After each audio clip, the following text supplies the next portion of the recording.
So this is a story from Wednesday's JP, which made the headline, and I just wanted to talk about it. I thought it was worthy of a video to talk about the actual facts of the case, because I don't think they're all necessarily represented correctly here.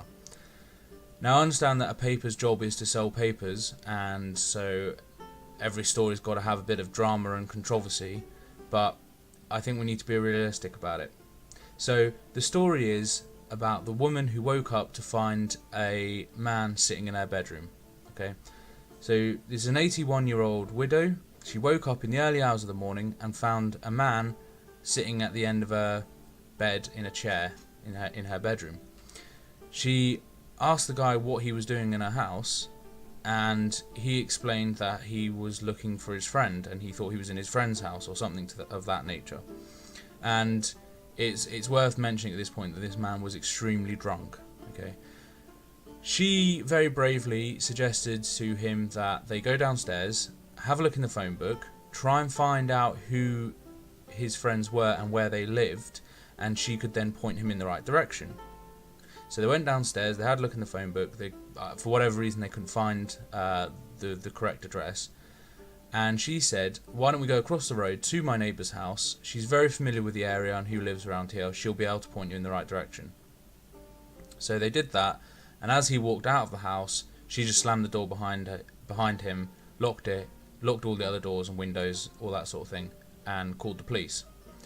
She also noticed that the man had been into her kitchen and had eaten some food, including a cereal, and left a mess. So the police arrived, they arrested the guy, took him into custody, interviewed him, all the usual procedures, and decided that no further action was required, and released him. So that's the story, okay?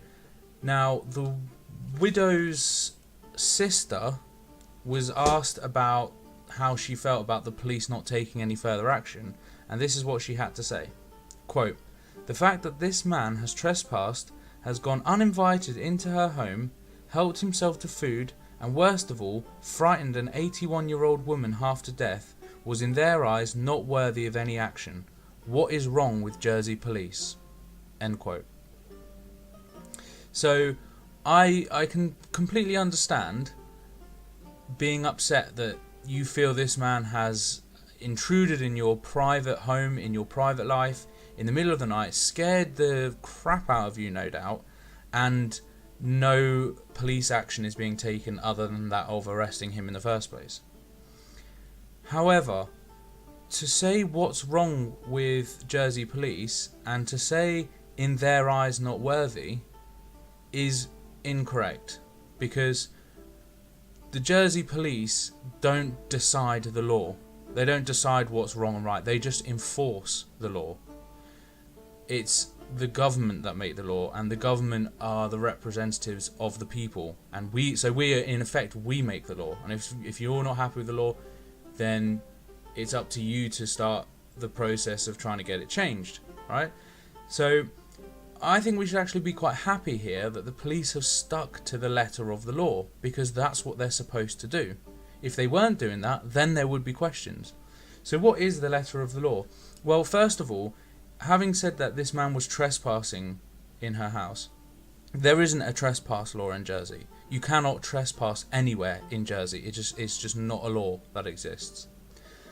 There are two laws that are probably the most relevant as to what he had done. One would be break and entry, and the other would be illegal entry. Now, for break and entry, you don't necessarily have to break your way in the normal sense of the word, i.e. smashing your way in, but you have to do something to break the continuity of the building. So you have to open a door that was closed, or open a window that was closed, or perhaps ajar, and you've opened it wider. Something like that, where you've had to actually change something about the building in order to facilitate your entry into it. Illegal entry doesn't require that aspect. If, i.e. the door was already open, you just walked through it. You didn't touch the door whatsoever, it was wide open. However, for both of those offences, you also have to have the intent to commit a crime. So whether you break in or whether you just walk in, you have to have the intent to commit a crime once you're in. Now, it is quite clear that this guy thought he was in his friend's house. So the only crime he could have possibly committed, if he really wanted to be pedantic about it, would be he stole some of her cereal that he ate. However, even then, he didn't realise it was her cereal. He thought it was his friend's cereal, and I imagine thought it would be alright to eat it, and therefore I don't think that classes as a crime either. So, by his own admission and by her account of what happened, he was drunk and thought he was in his friend's house. It was an accident. It was a stupid accident. I'm not going to defend the guy. He was obviously so unbelievably drunk he didn't know what house he was in. But it was an accident. And I think I'm right in saying that he has since said that he would like to apologise to the woman if he could get hold of her details and give her a bouquet of flowers to try and make amends. And I'm sure he'd be happy to replace the cereal as well. But yeah, I thought this story was worth talking about because I think there's a big difference between the police doing their job right and the law being what you think it should be. So if you think that they have done something wrong by not pressing charges on this guy, then I'm sorry, but no, that's not the case. It's the law does not exist for there to be any charges to press against this guy. He didn't do anything wrong. It was an accident, it was a stupid accident, but he didn't commit any crimes. That being said, I think there are lessons to be learnt. Firstly, should we have a trespassing law in Jersey? Is that something we should discuss? That I'm not going to tell you my opinions on that. That's just something to put out there. Secondly, I think there's some lessons to be learnt. One is this woman needs to lock her door at night for her own safety. I'm not suggesting that she's in any way facilitated some sort of intruder or that it's her fault or she's to blame. But that's good advice for anyone. Lock your door at night. And I think the most important thing is this guy needs to stop drinking because he clearly can't handle it. On that note, don't forget to check out the video that I did recently with regards to the drinking culture in Jersey. So that's quite a nice little slip in there.